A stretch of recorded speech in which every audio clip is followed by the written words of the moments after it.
Okay, so this is kind of my deeper dive review slash perception of Don Quixote. I just finished it. I needed to talk about some thoughts on it. So part one was kind of a general feeling of it. This book is phenomenal, why you should read the book, etc. This is going to have some spoilers, so just be forewarned. Just a quick overview. Obviously, there's many levels to this book. The one major general level is the fact that this guy gets deluded into this wild amount of self-confidence and then decides, I'm a knight and I'm going to go on quests with my loyal squire, Sancho Panza. And that's the core narrative of the book. This guy believes in himself, and then he proceeds to go out and do these kind of wild, zany quests, and oftentimes they backfire. So that is the core of the book. It's funny. And I think if you were to just read it for that, you'd appreciate it. And a lot of high school students and early college students read it and they appreciate it for just that and its contribution to the field of literature. Fine. But if you read it with a little bit more life experience, a little bit more zest, and a little bit more of a colorful background, you'll appreciate it for so much more. Aside from the meta aspects, you appreciate it for the more metaphysical aspects. People want to live their life with a degree of mythopoeticism. And that's what Don Quixote does. What's so attractive about him as a character is he says, you know what?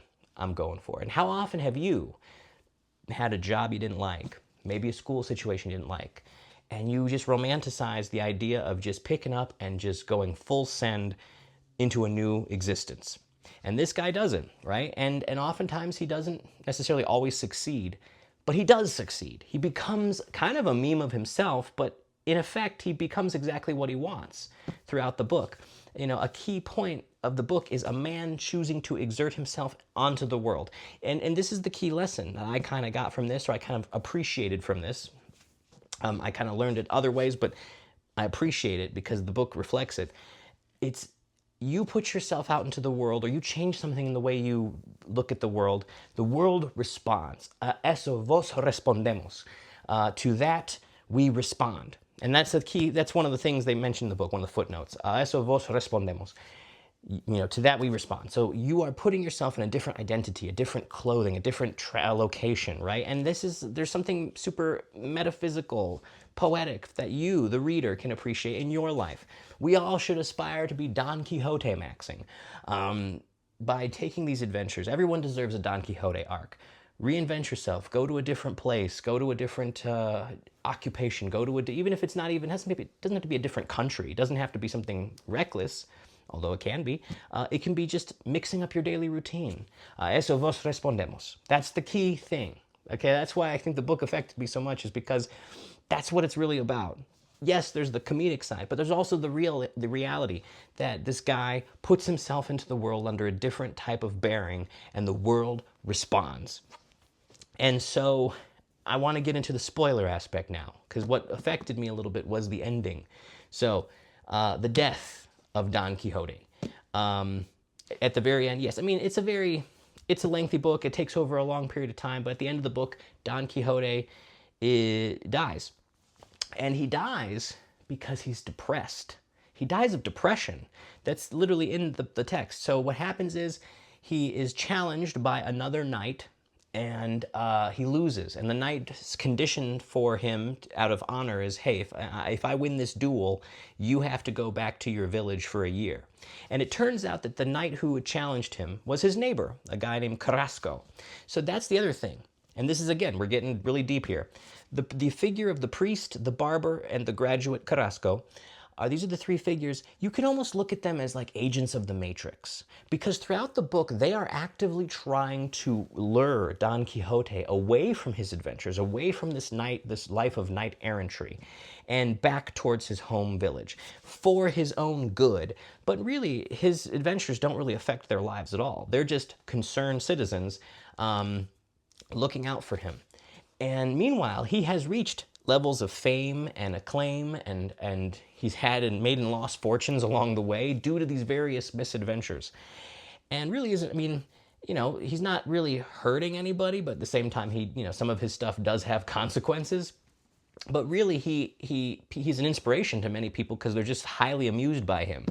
And he has these moments of lucidity where it's like, oh, he's not really a crazy person because he's so lucid, but he perceives himself through a certain way. And so that's another key lesson of the book. When you try to reinvent yourself, there will be people who try to resist you on that, right?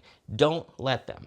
Because what happens is ultimately Carrasco, the neighbor, disguises himself and challenges Don Quixote to a second duel. So they have a duel in volume 1, I think, and Carrasco weirdly loses. And this emboldens again, Don Quixote doesn't know it's Carrasco, but he moves forward.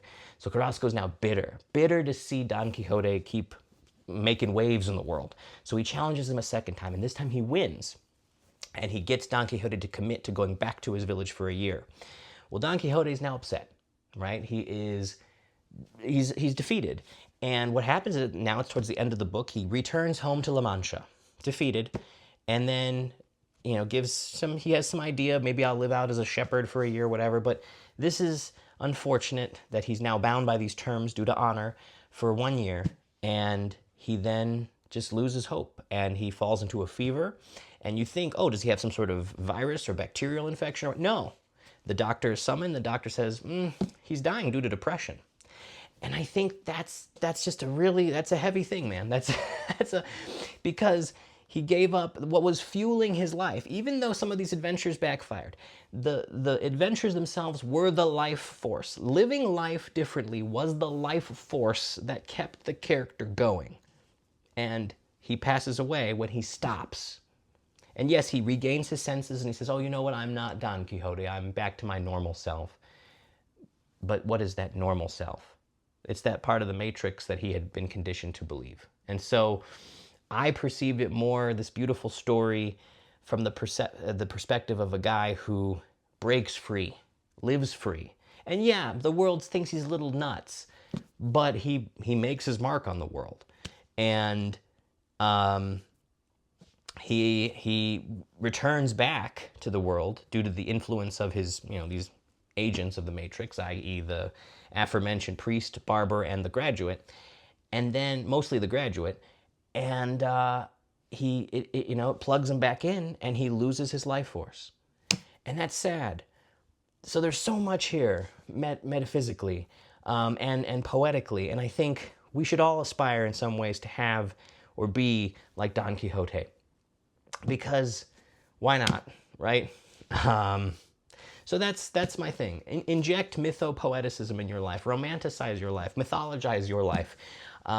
Because you never know what'll happen. You never know where it might take you. Don Quixote.